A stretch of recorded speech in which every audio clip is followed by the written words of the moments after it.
See, I come from a people with my DNA and my bloodline. Right? I come from a lineage of people that were tribal. They were not colonial. Right? They weren't capitalistic. They were tribal. They were connected to the earth. They were connected to the vibes, magnetics, the frequencies. And there was nothing artificial about the whole entire experience being as spirits being human for a while. Now, my ancestors, as I understand it, were the Aboriginal North Americans here on Turtle Island, dating back, as far as I know, between 10 and 25,000 years ago. But at minimum, 10,000 years ago, we crossed the Bering Strait. See this dark skin complexion, right? This red skin. Well, we came from Africa first. We did. We came from Africa to inhabit this land, this lane, this, you know what I'm saying? This territory, this continental, you know what I'm saying? So like, with that said, we had a certain way of life that was rooted in a particular spirituality, that was rooted in a certain understanding of the universe. And that no longer exists in a system that's capitalistic. So what sparked this quick talking point was the idea that so many people that not so many people, I mean everybody, like we place our worth and value so intrinsically. It's our worth and value is so intrinsically tied to what we have. We're nothing more than Sims characters at this point. Sims characters walking around with a symbol over our head, and that symbol is pretty much our dollar value. Our worth is tethered to what we earn, what people see that we have, right? It's all about possessions, and the reason that is not because of anything to do with natural order or law. That's just because of this, the colonial man, right? The conquistadors, the conquerors of my people in this land, right? The guns, germs, and steel, the benefactors of guns, germs, and steel. See, what they understood was that atom was the smallest, most finite piece of matter, right? And so when they understood that, they said that matter was the substance of life, right? They had no understanding of quantum physics. They had no understanding of anything scientifically related beyond what we call matter, right? So then we found quantum physics about 30, 40 years ago.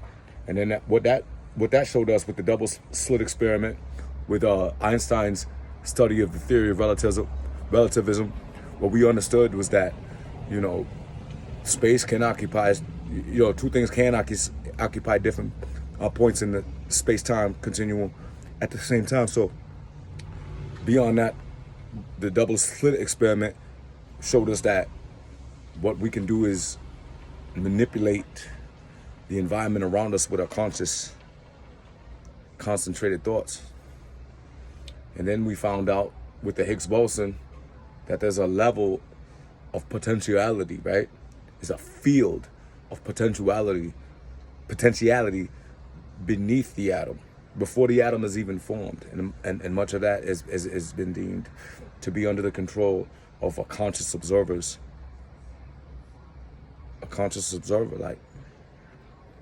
So matter is not the substance of the universe, consciousness is. So, right? So it's not acquiring as much things as we can before we die that's important. It's about behavior and interaction and heart, morality, principalities. Same things my tribal people always knew.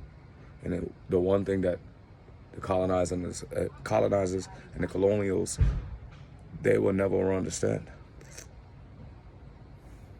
So they crush what they cannot understand. They feel what they can understand. But what my ancestors also said was there will be 7 generations. This will last for 7 generations, this curse upon us. And folks, we're in actually the 9th generation now.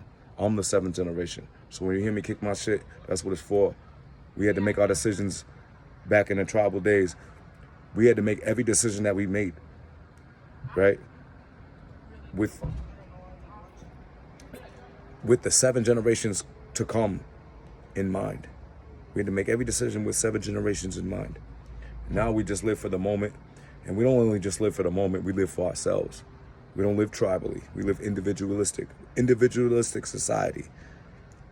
Kids get out, 18, move, and they don't keep in touch with the families or nothing like that. This is not what society was designed to be.